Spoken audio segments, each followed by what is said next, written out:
What if the safest house in the world was actually the most dangerous place to live? A place so perfect on the outside, but hiding something dark behind every quiet hallway. Because sometimes the real nightmare doesn't begin in the streets. It begins inside someone else's home.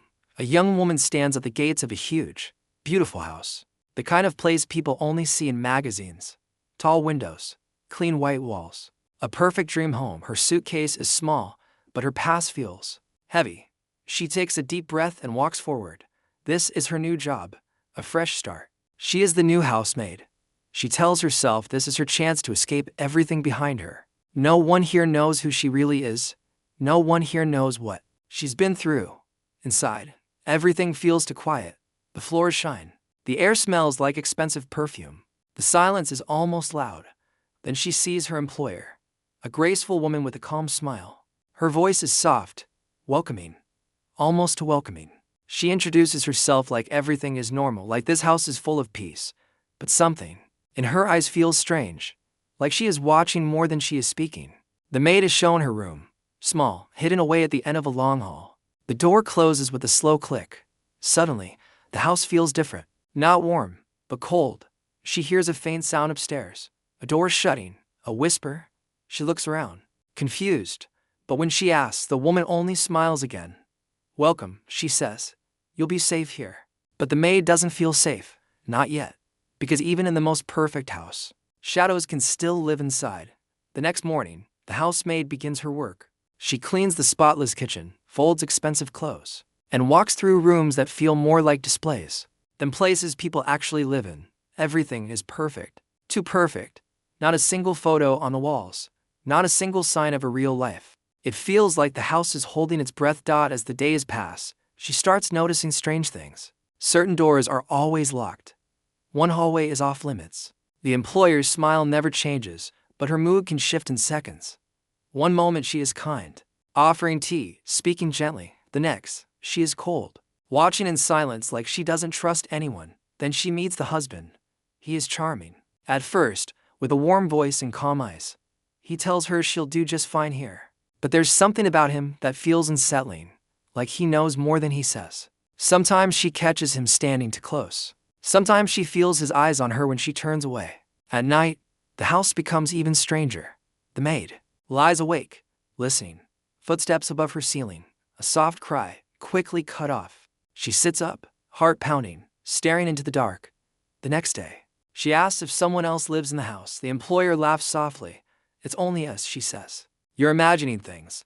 But the maid knows she isn't. She finds scratches near one of the locked doors, like someone tried to get out, or tried to get in.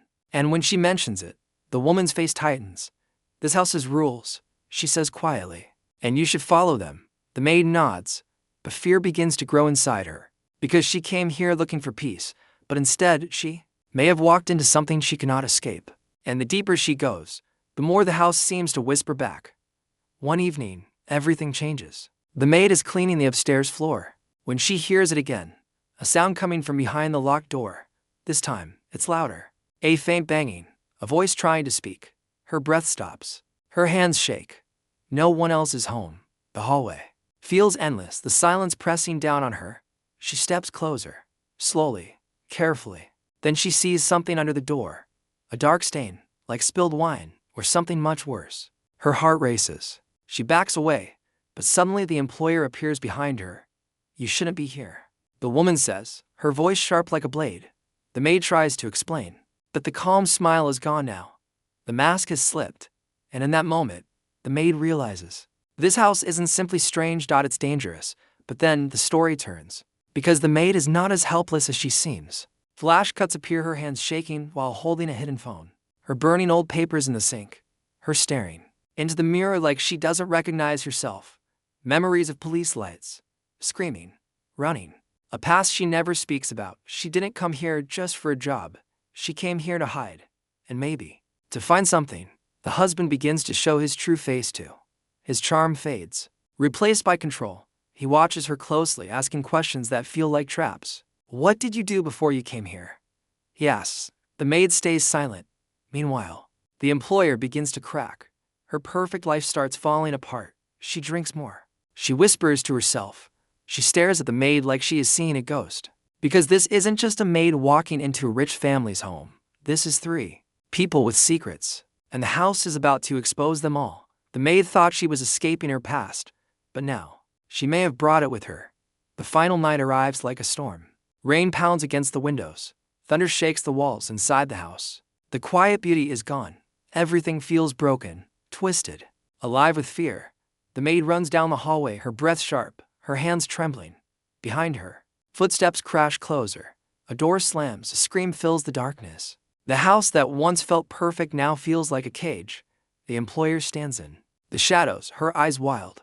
"You think you know what's happening here," she whispers. "You don't know anything." The husband's voice cuts through the chaos. "She doesn't belong here." The maid turns, trapped between them, her past, their lives, and a secret buried deep inside this house. Flash cuts explode broken glass. Blood on white sheets. The locked door finally opening, a truth hidden for too long. The maid stumbles into the forbidden room, and what she sees steals the air from her lungs. This was never just a job. This house was never safe, and the danger was never outside. It was living inside these walls the whole time. The employer steps closer, smile returning, colder than ever. "You came here for a fresh start," she says softly. "But fresh starts don't exist. Not for people like us." The maid's eyes fill with tears, then with fire. Because she isn't running anymore. She's ready to fight. The screen cuts to black.